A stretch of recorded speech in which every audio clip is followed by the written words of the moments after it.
Well, at this time, I'd like to welcome to the show Apolonia Davalos, who is in a wonderful new movie called The Good Book. Welcome to the show. Oh my gosh, thank you, John. I am incredibly honored and blessed to be here to speak with you and your wonderful audience. And I just want to thank you for all the work that you do to bring us all together in the name of the Lord, and also to share amazing 1930s tunes. That's right. Well, and I want to get into that a little bit later because I love that music from that era. So, one of my favorites. Yeah. Now, you have a major role in a new film called The Good Book, which is a rather unique and groundbreaking film. Tell us a little bit about the film itself. Absolutely. Well, one of the most amazing, unique, and creative things about The Good Book that really opens itself to stand out compared to other films is that it's a silent feature film. And The Good Book, it's the first evangelical silent feature to be released since, sound was added to movies. And so with that, we were given a very amazing, arduous task to really take the time to act what we want to say to one another. Actions speak louder than words, and The Good Book, which is written by Sharon Wilharm, it's about a small New Testament that is passed along from individual to individual across the world, city, states, very nationally, and it journeys. And as these particular individuals encounter a certain circumstance or tragedy and suffering from a person close to them or something out of their control, the Bible kind of finds itself in their lives, and as they encounter it, it inspires them and brings them hope, love, grace, joy in ways that we cannot imagine. And it's a Good Book is a movie for everyone. It's a family film, and it really lends itself to be a universal picture. Because it's a silent film, it doesn't have any language barriers. So no matter what language you speak or where you are in the world, this movie, The Good Book, is a movie for you. And I've seen it. I was very moved by it. What is your role in the film, and how did that come about? I play the lead character of Marion. She is a wife and loving mother, and this family together, it was just meant to be. She is a woman who, what she wanted in life was to just have a family, which is God's greatest gift. And the role of motherhood, I mean, what bigger role can you play, in one's life? And so that, Marion, she's just a wonderful woman. And through her character, her arc, is there's a huge tragedy that befalls their family. And the husband, Alex, who's played by B.K. Bomar, he's able to kind of overcome his grief a lot easier than my character. And through that struggle, their marriage is torn apart. They're unable to just really function, especially myself, to really greet the world and to see, the light in life and a reason for living. And then the Bible kind of enters our lives, and when I come across some scripture, and as I read, a new light is reawakened into my spirit, and then I'm able to look at my husband again like I did, with love and with hope, and knowing that God has not abandoned us and there's a reason for everything. And even though we can't see it, there's always a way to recover and to really follow through the roles that you're supposed to be leading. And God each gives us gifts, and one of hers was to be a mother, and she is able to really, God gives her an opportunity to fulfill that and also change the lives of others around her. So that's my character, and it came about, I saw a casting notice. I'm a part of the Nashville Film and Media Group, and the Main Street Productions, which is who produced the film, Sharon and Fred Wilharm, they posted a casting notice there, and I sent my resume in, my headshot and resume, And they sent me back like, yes, we'd love to consider you. Please fill out this questionnaire and send us a reel if you have one. This is amazing because this literally almost never happens for any actor. I was cast by my reel and resume. Wow. And I never met Sharon before. We had no previous correspondence. And so for my work to speak for itself was the greatest honor and blessing. Now, to that extent, I have to give it to Sharon because she knows what she's looking for. She puts her faith in God. She prays about her decisions and moves forward with what, God, is this the right person? I need to put these cast of characters and these families together. And, she prays about every decision. So I was so thankful to God because he answered my prayers to really be a part of this film, and it brought us together, and we have an amazing The Good Book family. Our cast, we have a bond like no other, and so it was amazing that my work spoke for itself. And then when she sent me the script, I was like, I want to do this character justice.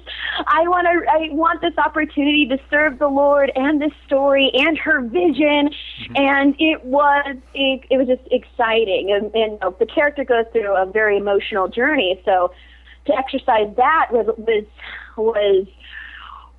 overwhelming, but it was incredible, and so it was it was awesome to be considered, to find her, and that we found each other, and we have The Good Book. It's amazing. As I watched the film, as it's a silent film, what thought process is different from doing that than knowing that you're not going to say anything than knowing you have dialogue? Oh my gosh. Oh, you know what? I have to say prayer is my thought process. Knowing what goes on in the scene, it's like, okay, what are my actions?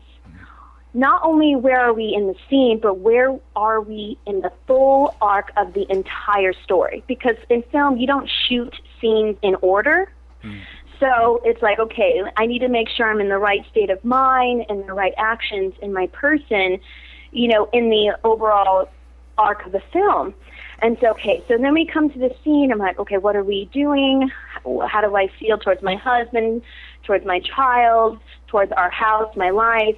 And then, as I'm in that mindset, and Sharon will call action, I don't think about how I'm going to react. I just kind of step into the character, and as Marion in this scene, how, and being a woman who just felt such grief and not being able to speak, really. How could she communicate with others? And the truth is, she just doesn't. She's just kind of there. And so in the scene, right before the scene, I'm like, Lord, I pray to him, and let me allow and let me express, what she's feeling on the inside, and let it come out. And whatever happened to the scene, let it be according to your will within the moment. I know I like to not, as an actor, I don't want anything to feel like forced. And so when she called action, it was what is, there was no planning. Okay. There was something that needed to be.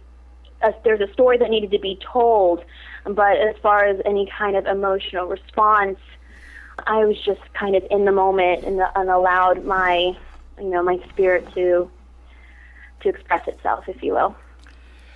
Well, I think having it as a silent film, like you said earlier, actions speak louder than words. I think it was more moving and powerful because you saw just people reacting to situations. And I think I mentioned to you when we first started corresponding, it's your scene there reminds me a lot of what they did at the end of Pay It Forward, where Helen Hunt at the character where tragedy befalls her, and they have a long shot, but you see her scream, but you don't hear her scream, and she just falls down, and I think that's more powerful than just hearing the scream. I mean, so yes. I absolutely agree, and it was so great to kind of have the freedom to not worry about any kind of sound you were supposed to make or convey within the, with the pain that Marion was encountering, but just let go. I think it allowed for a real freedom within it. And then to have it accompanied by the score by composer Rick Holitz was absolutely, it was powerful. He was another character in itself, and his score really helped build that arc around us, and I'm just so grateful to God that Sharon and Fred found him. His score is absolutely beautiful. Now, what are some of the other projects you've worked on?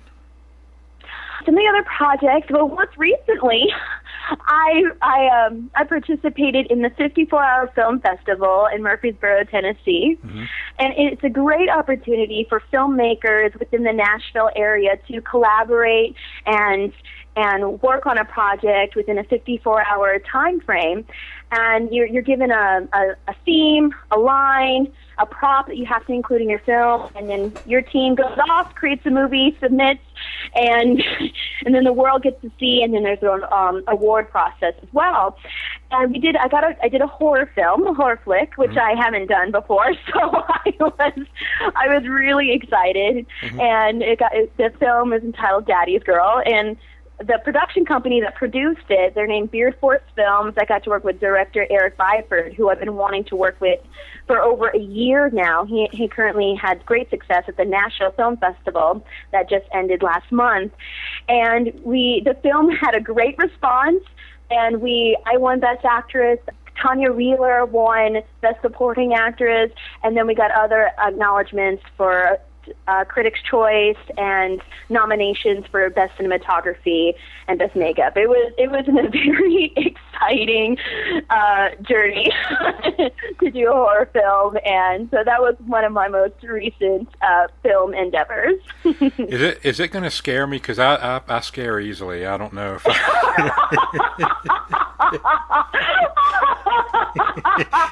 I'd have to say it's more suspenseful than anything else. somewhere around the Twilight Zone area. See, that I can take. And I love the Twilight Zone. Oh my gosh, the mystery. You're like, oh man, I love how engaging it was. And I feel like we kind of touch on that a bit. Yeah, we'll get to that in a few minutes. Yeah, definitely. Now, you've also done a lot of theater. What are some of the productions you've been a part of? Oh my gosh. I love theater. Last year, I played the role of Queen Titania, Queen of the Fairies, in A Midsummer Night's Dream by William Shakespeare. It was for the Nashville Shakespeare Festival, and in a matter of 5 weeks, we performed, I believe, to over 1,500 people around that. And it was performed outdoors in Centennial Park. Each weekend we engaged the show with an audience, and it was amazing because each night was new. And when as Titania, who's in control of nature, if it rained or if a plane flew over our head, you're playing with your environment as well as the people, and it's very, very fun.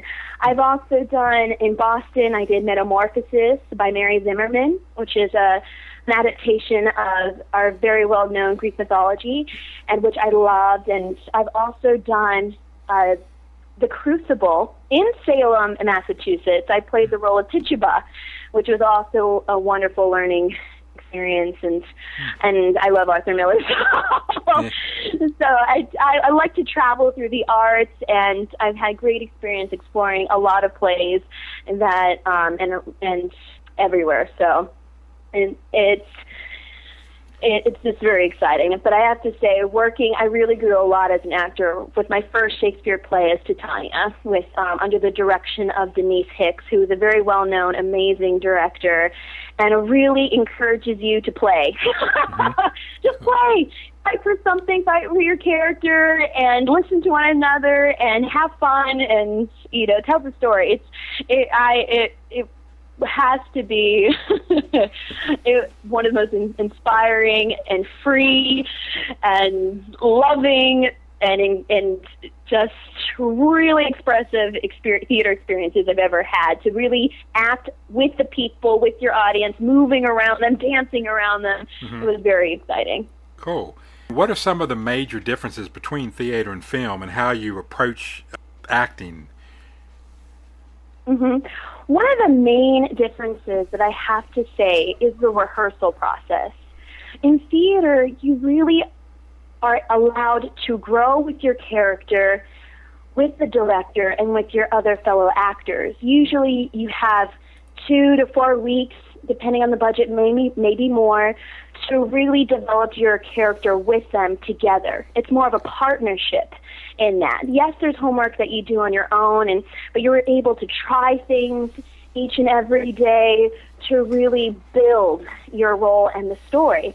In film, it's more of a solo endeavor. It's more of your alone time to develop the character. You may call the director or writer and ask questions beforehand, but you don't always get the opportunity to meet before you are on to meet the very first day that you're called on set, or meet your other actors. In film, a lot of the times you walk on set and it could be your co-star and you're meeting for the first time right then and there, and then 15 minutes you're starting your scene, and the director calls action, and really all the preparation, the lines, your decisions about the character are conveyed right there alone, with not much engagement with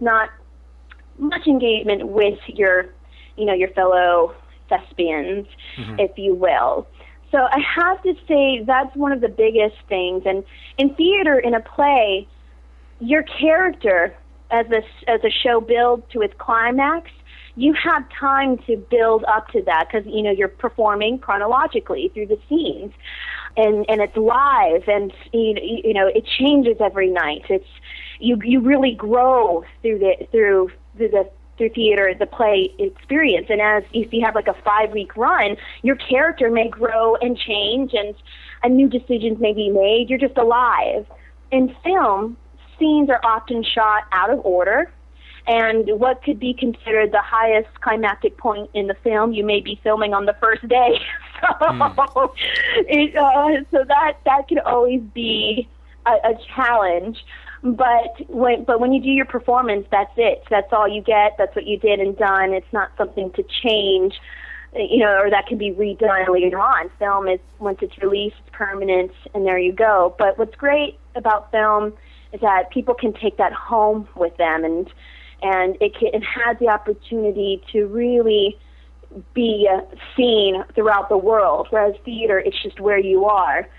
And, and you pray for an audience that you're able to engage with those folks. But I love that personal connection that theater has. If your character allows it, you can look a person in the eye and be with them and invite them into your world.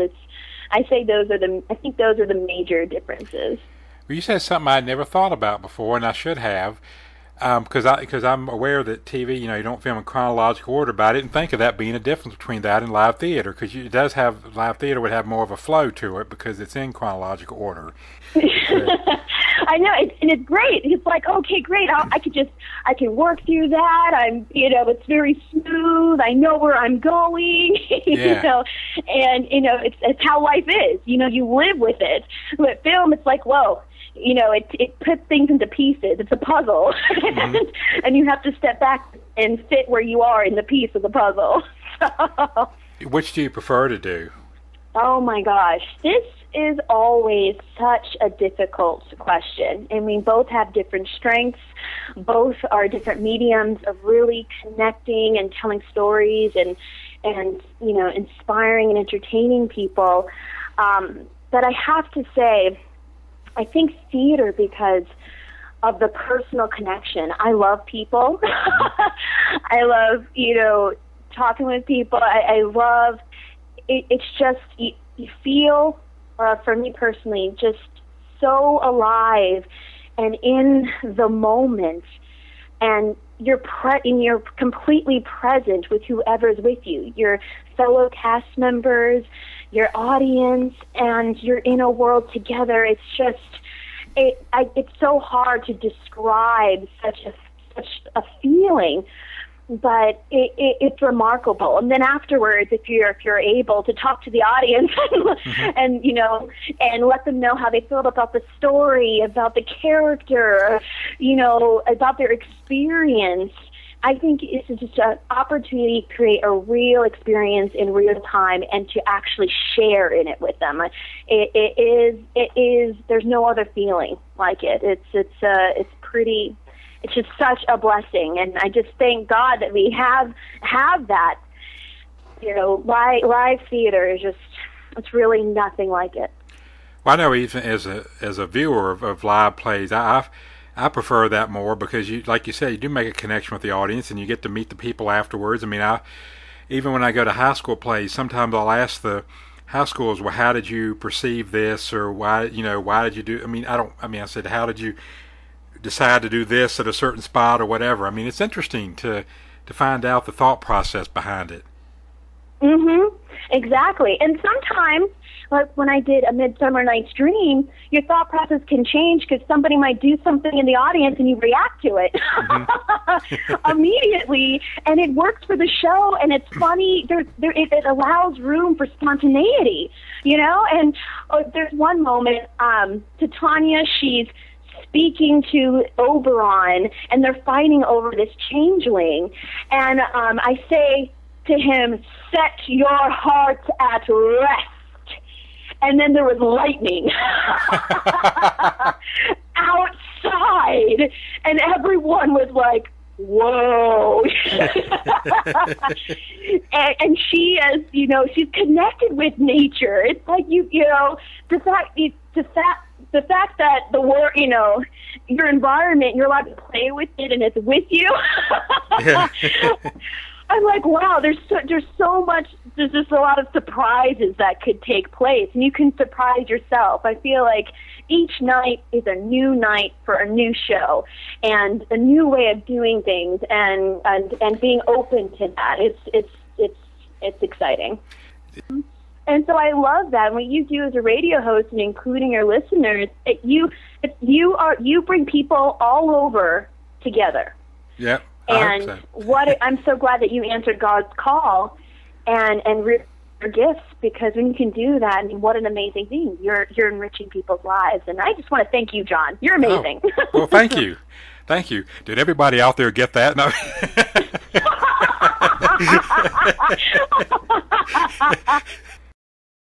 How did you get into acting?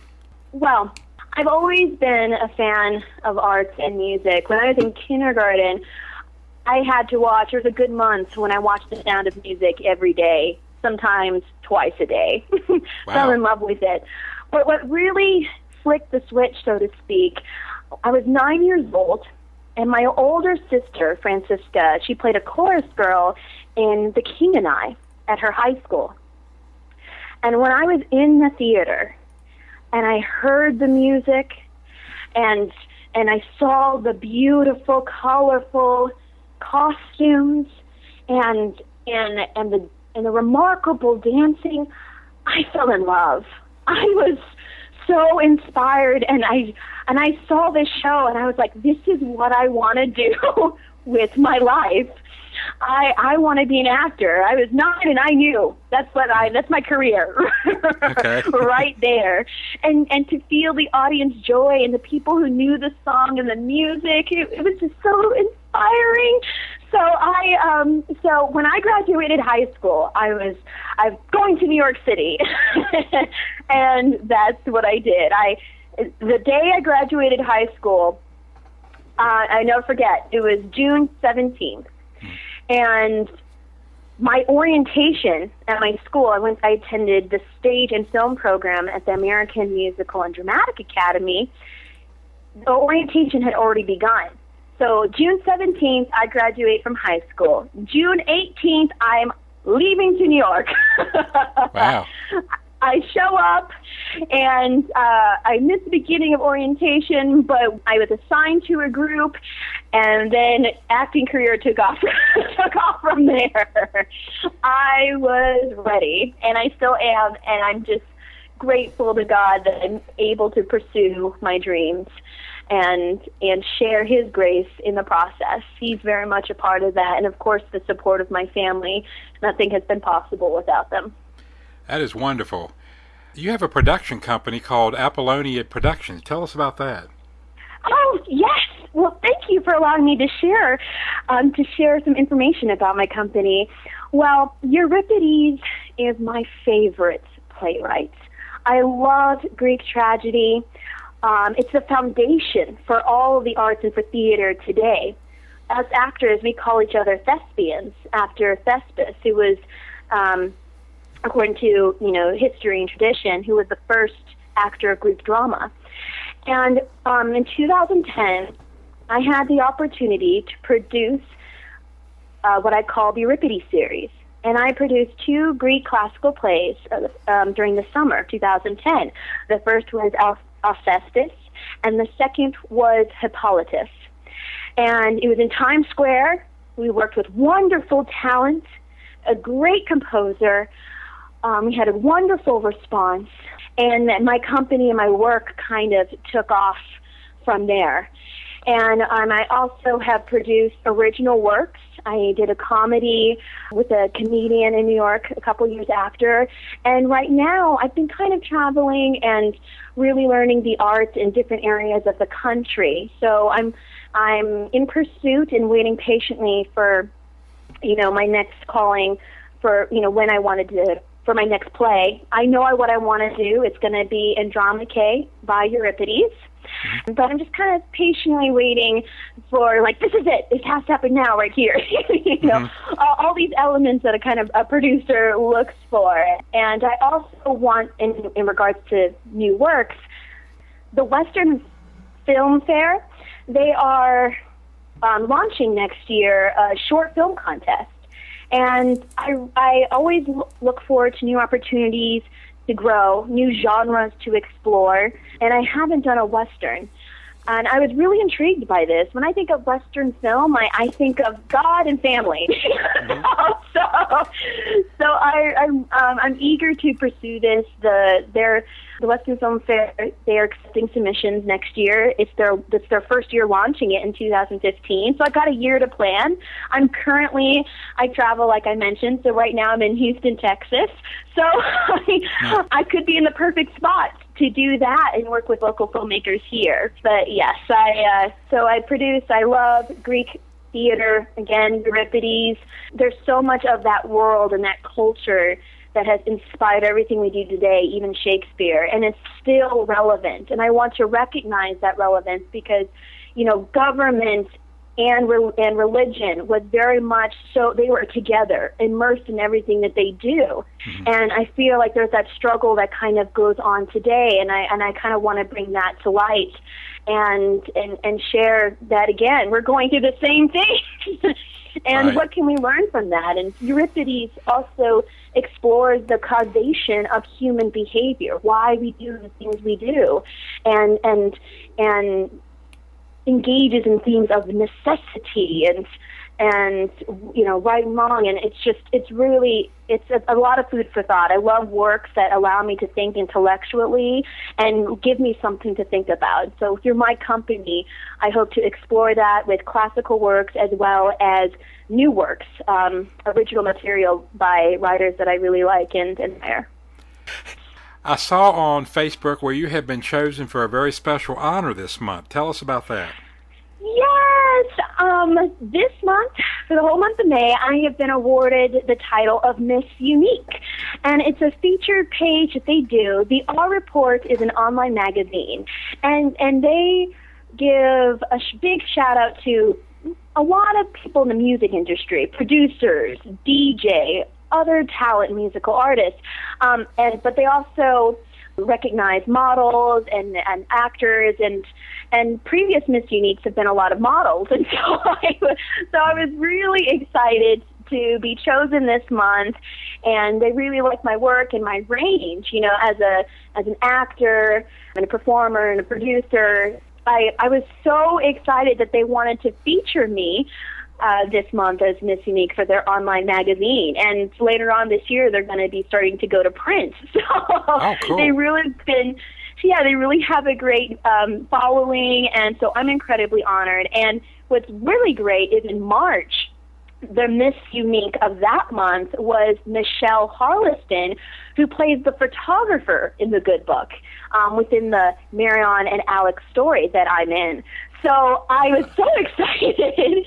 And she's an amazing actress, and she has a great range. She's an actor and model, and I was so honored that I get to, what, me too, when they called and contacted me. So I'm honored to be Miss Unique, and I hope it encourages everyone that, you know, we're all not one thing, we're all many things, and just be yourself and live your dream. Well, it looks like The Good Book's getting a lot of publicity, isn't it? God's really blessing it. Yeah. I'm so grateful, and we got Best Inspirational Film from the Hollywood Christian Film Festival in New York City, and then we this year, oh my gosh, at the Cannes Film Festival, we're going to have a special screening, which is as the result of our participation in the International Christian Film Festival in Florida. So it's basically, I think it was last month, we had a screening. Oh, no, it was in April, excuse me. Yeah, it was last month. So in April, The Good Book screened at the International Christian Film Festival, and then we were chosen as, how did they, title it? It's a special pick of the week, and they're taking us to Cannes, which is a huge honor to have a film there. It's a very well-known festival. We're very excited. Cool. Now, I understand that you have a talent for speaking very, I said that wrong. Let me try that again. I understand you have a talent for speaking many different accents. Oh, yes. I love it. Any opportunity to have a character who's from another country, another city, is the best. I've done voiceovers and films and theater where I got to explore this opportunity. I mean, in Tituba, you know, her character from The Crucible, she has an African accent. I once did a voiceover, and I had to play an Indian teacher. I explored that, which was a lot of fun. And this company, I was in New York, and they were trying to find actors or people who had a really good, legitimate, you know, East Indian accent. And the actors and people they were calling in were just not hitting the mark. You know, the client wasn't happy. So they were going to places where East Indians were working and trying to hire them, but their accent was so thick that you couldn't make out the product. You know, when you do voiceovers in particular, or film, or just anything, and you're doing accents, you have to, yes, achieve it, but also have a clarity so people can understand. So it's a middle ground. And so my friend who works for the company, he's like, he's talking to me about it. He's like, can you do one? I was like, yeah, bring me in. You know, I'll try it out. Let's see what can happen. You know, and I was just having fun with it. And I ended up getting hired on the spot. So, wow. You know, I'm one of those, I like to hear and listen to people, and then I just kind of pick it up. And if I'm in a conversation with somebody who has an accent, I may accidentally start speaking in that accent back to them, and I just pray I'm not offending anybody. You know, there's so many cultures out there, and the opportunity to dive into that is incredible blessing. And this one film I did a few years ago, Jolly, my character Marisol, she was like Trinidadian, so I got to explore that accent as well. But I've done British, French, you know, for different things. I want the opportunity to explore more. You know, it's a lot of fun, and as actors, we're also in any career, you're constantly learning more. And when you have the opportunity to portray a culture, then, oh my gosh, let me hit the books, and I'm learning and researching about this culture and their life and how they speak and how they move, and it's always exciting. So I love accents. I love the world. Yeah. Well, what are some of your favorite TV shows and movies? Oh my gosh. Great question. Right, I'm a big fan of history. I like to call myself an amateur historian because I cannot read enough about, history in general, particularly, Greek and Roman and mythology, which also inspires my company's work, Right. So historical dramas, I am such a big fan of. Even Shakespeare's historical plays, they are my favorites. They're completely saturated with great speeches and loyalty and talks of honor. It's amazing. So my current favorite show at the moment is Vikings on the History Channel. I love how they're really trying to stay true to the culture, and so I love how the History Channel is exploring that. And History Channel is actually one of my favorite channels in general. So Right. That's an interesting show. But I also, in terms of films and actors, there's this film by Luc Besson. Luc Besson, he's really known for The Fifth Element. That was his, I feel like, main big film that was like, the world was like, who is this director? I love him. But what made me fall in love with Luc Besson is this film he did called Angel A. And it's black and white. It's in French. And it's about this man who he's having pretty much the worst day of his life. And he's in Europe, and they're in Paris, and his life is being threatened left and right because of the bad decisions that he has made. So then this woman comes and enters the picture, and all of a sudden she's like, okay, let's change this, and starts to solve his problems, and together they, he finds out about himself, and he learns about himself, and it turned out this woman, Angel A, she's an angel, and she is a reflection of himself, the good in him. And it's an incredible movie, and the fact how it's shot, each shot is beautiful. If a picture were in a frame, you're like, okay, I'm getting something out of this story. I thought cinematically, and it was just so beautiful. It was just art. It was absolutely beautiful, but also the storyline and kind of what they went through. So Angel A is one of my favorite films. I love Luc Besson, and favorite actors, I love Claire Danes. Any character she has, she is that character. Did you see the film Temple Grandin? I haven't seen that. Oh, it's based on a true story about this woman who had autism and how she faces the world and grows in it, and at a time when people didn't understand what it was. And didn't treat these people as people, and it's incredibly inspiring. And when I saw her in this role, I was like, oh my gosh, to really be that character. She revolutionized this Temple Grandin, this woman, so much. And I love the story, and I love Claire Danes when anything she does. Romeo and Juliet was so big. Yeah. So, but yeah, I love her. And let's see. I have to give a guy actor a shout out. Let's see. Are you familiar with the actor James Purefoy? Don't think so. He's also an actor. He becomes the character. I think he's mostly well known for Rome, that was on HBO a while back. But he's done a lot of things, and I loved him as Antony. I hope to do a role like Antony and Cleopatra, and I'm Cleopatra. Again, a historical figure. That would be so amazing to watch. But yeah, I think that another film I love is Ironclad, directed by Jonathan English. Another film, historical, that addresses the Knights Templars and their fight saving his kingdom against Vikings and an evil king. It's great. So, yes. And James Purefoy is in that film. I loved him as a knight. It was great. So I like unique pictures and films that show me something new. And just a pause for reflection. I love originality. Yeah. Now, we were speaking earlier, I think we mentioned Twilight Zone briefly. I love that show because it was really, you had to really follow that. And even, I mean, even some that I've seen before, and it's been a while, I have to think, well, how does this end? You know, and it gets me again. You know, it's like, and you don't know some of these storylines. You don't know how they're going to end.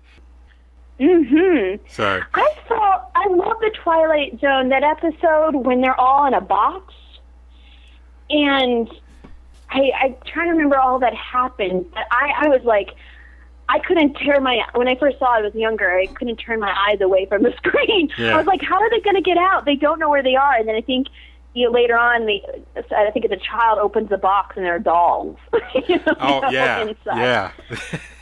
yeah. I have to say, another favorite actor of mine is John Lithgow.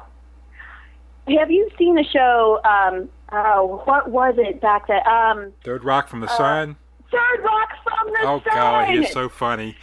That was a great comedy. It's so over the top, it's hilarious. I mean... Exactly. I mean, so over the top, but so amazing, and especially as they're exploring humanity. I thought it was absolutely brilliant. I remember one of my favorite episodes, one of the early ones too.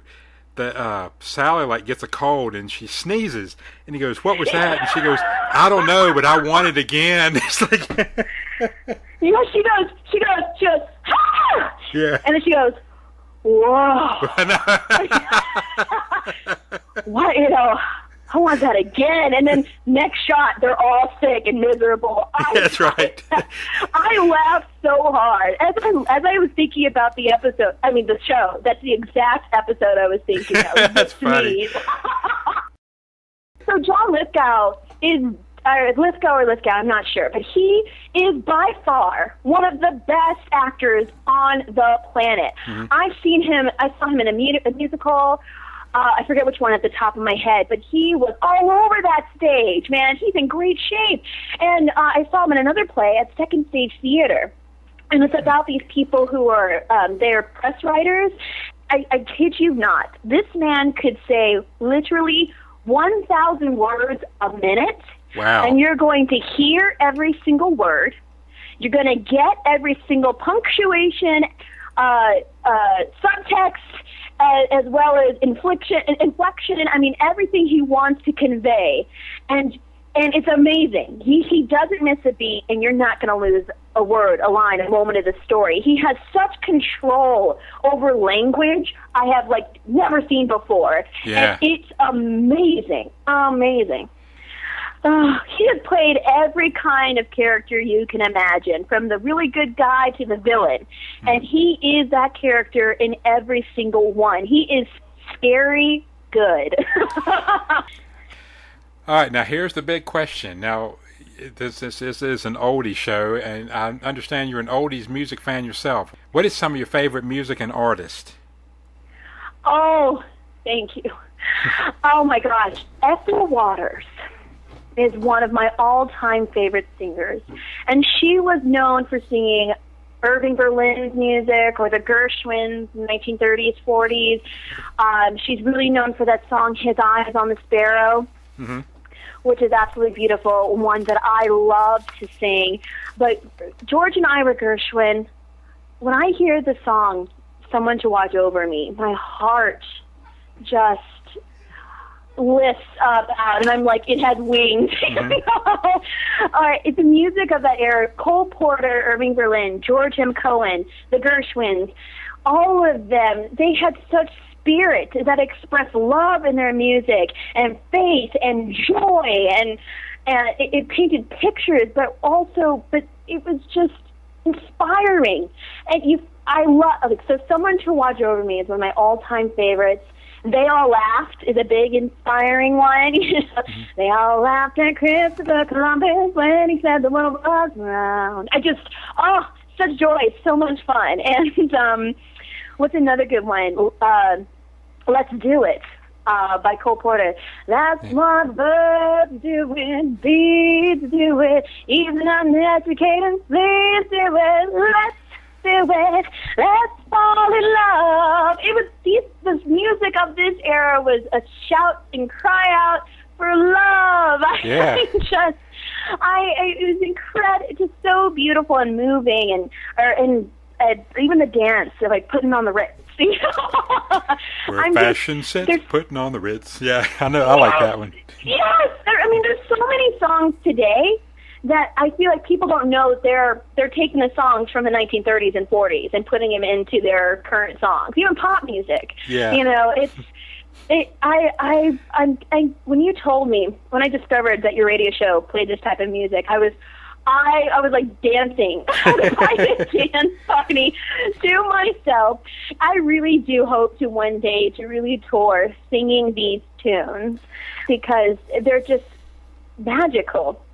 And they share a side of music that I really want to see more now. I think you see it in some jazz and some R&B, but it just lends itself to your inner humanity and your inner soul. I felt like it's a real expression of the soul, and it's just so beautiful. Especially "Someone to Watch Over Me," which is one of the songs that I love to sing every time. For those who want love and seeking love, this is your song. It's already been written for you. And wait for that person because, when you have him, right.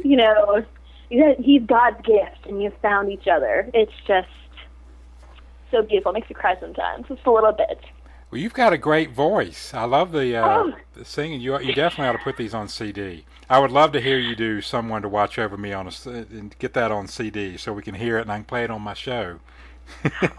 Oh my gosh, John, I would be so honored. I'm going to get on that, okay? That'll be on my list. Okay. Of things to do. I've seen this. I sung that song live in New York City a couple years ago, and it was like a dream come true experience. And so I would be so honored. I just want to thank you for playing this music on your radio station and giving outlets to people, to hear this music. I love playing it. I play anything from the 40s. Well, I even go back, obviously the Gershwins of the 30s. I play pretty much anything from the 30s to the 70s. I mean, the 70s were my decade, but I love the big band stuff. My mom taught me all I know about that. And by the way, you would have loved a play that was put on here this weekend called the 1930s Radio Hour. It was put on by the local high school. Dr. Fred's daughter wrote it. And wrote all the script for it, and it's basically it was a reenactment of a Bob Hope radio show from like the mid 1930s. No way! And they've actually they taped it for DVD. I've ordered it, so I'll have to get that to you sometime so you can look at it. But here's some of the songs they had in it, and they had people impersonating Kay Smith doing "God Bless America," Ethel Merman, "I Got Rhythm," Judy Garland, "Somewhere Over the Rainbow," Ella Fitzgerald, "It's Only a Paper Moon." You mentioned Ethel Waters. They had a girl doing doing "Stormy Weather." Billie Holiday, the girl that played Billie Holiday doing "Summertime" gave me chill bumps. She was so good. And that song gives me chill bumps anyway. It does, summertime. It's just, gosh. Yeah. You freeze in time. You're like, oh gosh. And they did "Someone to Watch Over Me." They did that. They did "Lullaby Broadway." It was awesome. And they also did they had two of the high schoolers do the Abbott and Costello "Who's on First" routine. And then now this was new to me, they had this girl doing a character named Baby Snooks. I'd never heard of that before, but it was hilarious. Are you familiar with that? I'm not. No, I need to hear this. I was not either. I went on YouTube and looked up. It is hilarious. It's like this grown woman, but she talked in a real young girl's voice, and like a guy played her father, and she was always getting into trouble doing different stuff. And it's really hilarious. The girl that did it at the play was awesome. And you mentioned Cole Porter. I did not realize how diverse he was till I watched a Lawrence Welk show about a year ago where they featured his music, and it was all over the place. I'm like, wow, I had no idea he did all this stuff. Oh my gosh, yeah, Anything Goes, Yeah. which is so fun. It's The Lovely. Yeah. I mean, the range. And a lot of those artists, too, have sung so many of his songs. And I love it. You mentioned Ella Fitzgerald, Billie Holiday. Mm-hmm.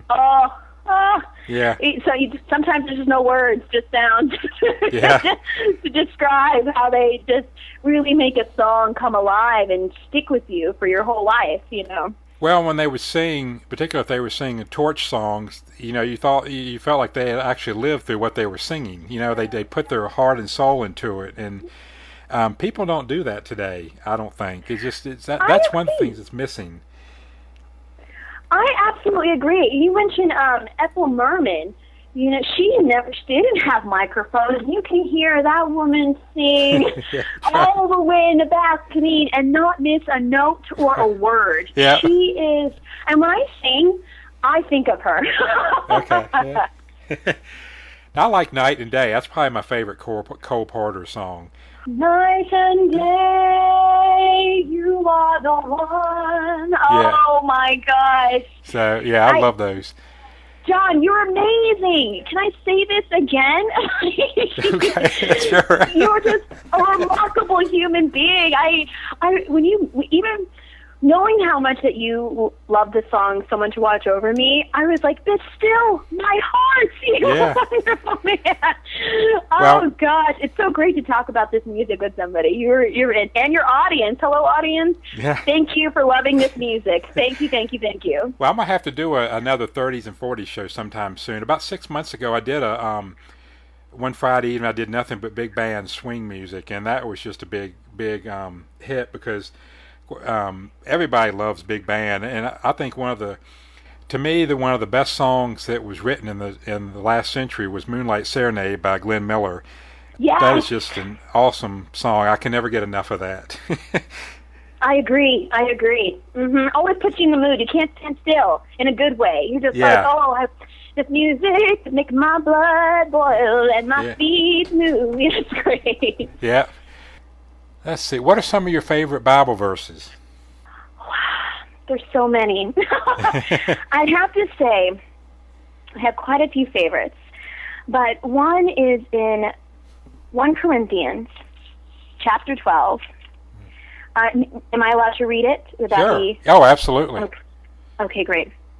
So 1 Corinthians chapter 12, verse 4.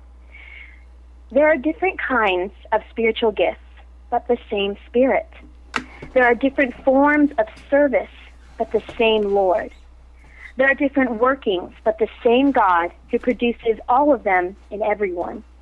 To each individual, the manifestation of the Spirit is given for some benefit. To one is given through the Spirit the expression of wisdom. To another, the expression of knowledge according to the same Spirit. To another, faith by the same Spirit. To another, gifts of healing by the one Spirit. To another, mighty deeds. To another, prophecy. To another, discernment of spirits. To another, variety of tongues. To another, interpretation of tongues. But one and the same Spirit produces all of these, distributing them individually to each person as he wishes. Yeah. This is my favorite. If we were to apply this to acting, it's like the saying, there is no small part. Mm-hmm. You know, to really make an impact in somebody's lives or impact a story and make it memorable. Each of us have roles in our lives, and not one is too small. As a mother impacts her daughter's life, we just had Mother's Day. Happy Mother's Day, everyone. You know, a mother, the role of the mother, the role of the father in your children's lives. You know, the role as the neighbor, the role as a friend. You know, as a performer, I consider acting as a form of service. You know, you're serving the story, and I'm hoping in my work that I'm inspiring joy and happiness, hope, faith, you know, in people's lives. You know, and for that moment, they're able to take a break of whatever they're going through and find a new enlightenment, a new light, a new approach, a new perspective that brings a greater happiness to the people around them and allows them to really share their love. I mean, love your neighbors, you love yourself. We're here for each other. And I read this, and I think everyone, we are all connected, and we all have a purpose, and we are all here for a region, and we are all here for a reason, and we're here for one another as a community. And I just hear this quote, and I look at everyone, each person I see, I think, this is God's child right here. This is my fellow brother and sister in Christ. And to recognize that, I see somebody who's going through something, like, it's all going to happen for a reason, and why are we here? I'm just like, you're here for the glory of the Lord, and to share His love, and enjoy. And so I read this quote, and I think it's so important for everyone to discern and find their calling and truly live their dream, because that's the joy that God wants in your life. And John, you in doing this radio show, thank you for doing it. You do it on your, as it's something you were called to do, and you love it, and the music and the art and the artists that you introduce to the world, that's amazing. And the range that you do it in, it's like no one but you, and I thank you, and Sharon and Fred, who wrote the Good Book. They were called to do this. And the Good Book is now not just a film, but it's turned into a mission, as it is a silent feature, and it's turned into a universal language. They gave it away, they released 10,000 free copies that they made available to missions and fellow missionaries to go out in the world and to share this film and allow it to be a tool and an instrument to express and share and inspire talks about the Word, the living Word of God. And so if we all answer our callings, there's just so much goodness and joy and happiness and love that can be really achieved in this world. And that's why it's one of my favorite quotes. Before I forget, before you go, tell the audience where they can find out more information about you, about your projects and everything. Oh, thank you so much. Yes, the best way to keep up with me and for me to reach out to my audience, I'm probably one of the easiest accessible artists. My website, it's Apolonia, which is spelled A, P as in Paul, O-L, N as in Nancy, I-A, .weebly, which is W-E-E, B as in boy, ly.com. And on my website, I have a mailing list. And if folks want to subscribe to my mailing list, I give updates on, for upcoming projects, events, awards, and I always ask for them to reply or leave comments. I love to engage in the conversation and learn what people are doing and how they perceive the work that we do. So through my website's the best way, and I'm also on Twitter. I love Twitter. My Twitter page is Apoloniad, which is spelled A, P as in Paul, O-L, O-N as in Nancy, I-A, D as in David, _prod, which is short for production, which is P as in Paul, R-O-D as in David. So I love the Twitter. And for updates on the Good Book, please like them on Facebook. It's facebook.com/goodbookmovie. Well, Apollonia, I just want to thank you so much for coming on the show. This has been a real joy. Oh, my gosh, thank you. I've had a blast and the opportunity to speak with you and discuss the Good Book, God, 1930s, 40s music. It has made my night, my week, my year. So thank you. You are a blessing, John, and to your audience, thank you for listening and tuning in and loving and being a fan of this radio station. It's truly amazing. I'm glad to be a part of the community and to be a fan. And I can't wait for your CD to come out. You need to go on and get working on that.